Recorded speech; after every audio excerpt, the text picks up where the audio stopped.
Why is it so hard to stop gambling? Why do we find ourselves, even with the best of intentions, being drawn back in to this destructive, repetitive cycle of negative behaviour? Well, the common consensus seems to be that when you first make the decision that you want to stop gambling, your urges and your desire, that draw, will be at its strongest.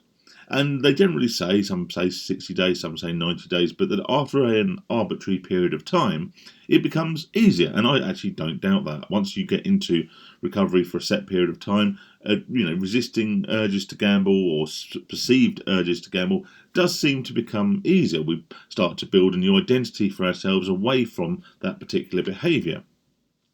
But I think one of the general misconceptions might be that the reason it becomes easier is simply because after a period of not gambling, the urges subside. So that is to say that when we decide to stop, the urges are very, very strong and therefore draw us back in, making recovery, certainly in the early stages, very, very difficult. But there is a suggestion that this is not in fact the case. It's not the urges to gamble that are pulling you back in. It's actually something else. The reason the early part of recovery is so difficult and why so many attempts fail so quickly is not because of urges to gamble. And that's what I want to talk about in today's video. Firstly, as always, just want to say hi. Hope you're keeping safe. Hope you're keeping sane. Had a lot of new subscribers recently, so thank you to you all for coming over and supporting the channel. And there will be a link to my Patreon in the description below. If you wish to support me, that would go a long way to helping me build the channel. If not, just like, subscribe, do all that great YouTube stuff, and that would be massively appreciated. So we often look at recovery as a sort of linear down curve, don't we? When you first quit, your urges are up here, the desire to gamble is up here. You are at the peak of your addiction, and over time that will tail off and tail off and tail off. The urges will get weaker, the draw to gamble will become less, and we will become more comfortable with a new identity away from the gambling.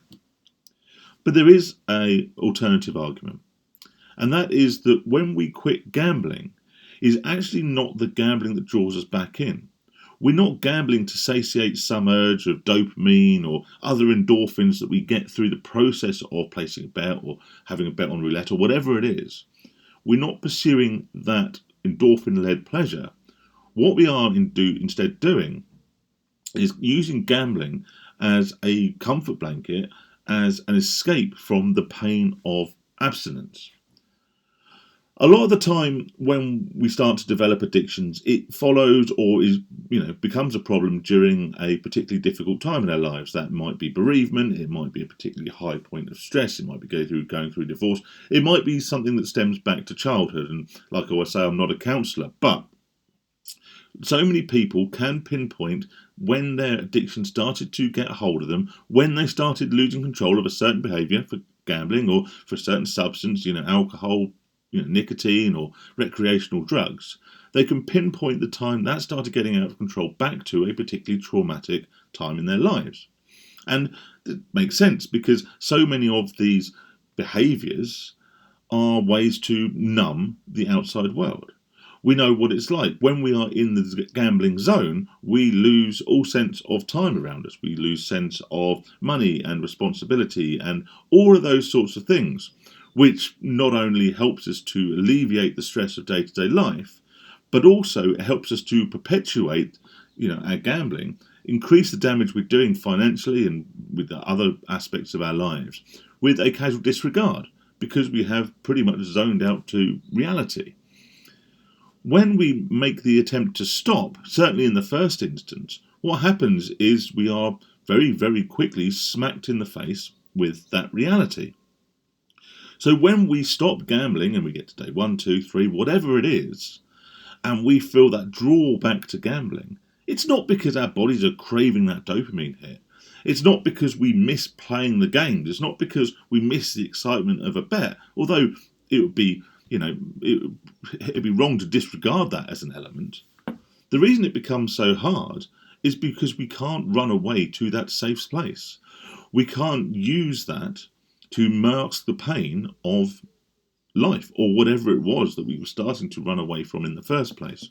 And needless to say, if we've been gambling for X amount of time, the harm that we've done to ourselves, our relationships, our lives, our careers, our opportunities, our whatever, all these other things that we talk about, the chances are that we've made our situation in life somewhat worse, somewhat more difficult. Our problems are now bigger and scarier than they ever have been before. So it's no surprise that what happens is when we try to stop in the first instance, life suddenly feels a hell of a lot worse. And the draw to gambling is purely a way to prevent that pain from getting worse and to escape the pain of real life. The most obvious one of these factors is, of course, the financial problems that we cause for ourselves. It's always vaguely ironic, isn't it, that the drive to gamble is often propelled by the need to escape from everyday stresses. And what bigger stresses do gamblers generally have than financial ones? So, in order to escape the stress caused by the financial situation you put yourself in, you will go and seek solace and escapism to prevent the pain using the very same thing that has put you in this situation in the first place. If it wasn't so painful and horrific, it would be moderately amusing. So how do we deal with this? Because ultimately, if we are to get into a recovery, we are going to have to face up to this at some point. Well, the bad news is, I would have to say, is that it doesn't seem to be an easy way to do it. If you are serious about getting into recovery, if you decided that you want to stop gambling, then firstly, brilliant, welcome to the channel, and I wish you every success on your journey. But you will need to face up to the consequences of your actions in terms of your gambling, but also anything that you may have been, hiding from, running away from, or disguising using these vices. So in the first instance, the most important thing to do is ensure that you are unable to gamble. Because whilst I say it might not be the urge to gamble that's drawing you back in, the desire to escape the pain of your reality may push you straight back into the arms of your perceived comfort blanket. So in those very early days, when suddenly life may feel significantly worse, even though you're doing the best thing for you and for your future, then make sure you have people around you to look out for you. Make sure you, and yes, I'm going to sound like a broken record, have the blocks in place, have the measures put in place in advance, so that when you feel that desire to just run away and to, in essence, kick the can further down the road, put off dealing with all of these other non-gambling things till another day, that you are unable to act on that urge to escape. All right. It's the same as alcohol. Of course, in the short term, we talk about hair of the dog, but that method applies in that theory applies in the long term, albeit in a somewhat more severe, and certainly medically severe in the case of alcohol way. When we take something away from ourselves, when we take a substance, or what happens with gambling as well, when you take something that we have become dependent upon away from us, we do suffer from withdrawal symptoms, physical, psychological, and all the rest of it. So the easiest way to curb the pain of giving up that thing is to jump straight back into the grip, into the arms of the very thing that's put you in this situation in the first place.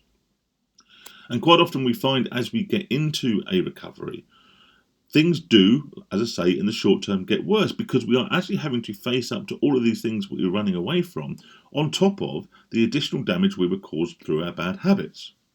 But these things will not get better at any point until we draw that line.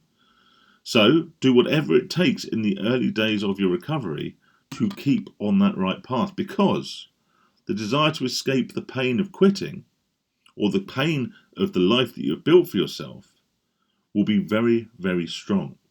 We sometimes think it's the urge to gamble, the addiction to dopamine, the addiction to endorphins, the addiction to the process. And I'm not saying there isn't an element of truth in that, but I think a lot of the time what we're doing is we are literally just using it to put off dealing with the reality we have created ourselves. And like I say, there's no more obvious example than running away from your financial problems by jumping into gambling. All right. There would be, again, an argument to say, well, actually, you're trying to win your way out of your financial woes. But I think if you look a bit deeper, all we are doing is just putting off the need to deal with the issues that we have caused from ourselves.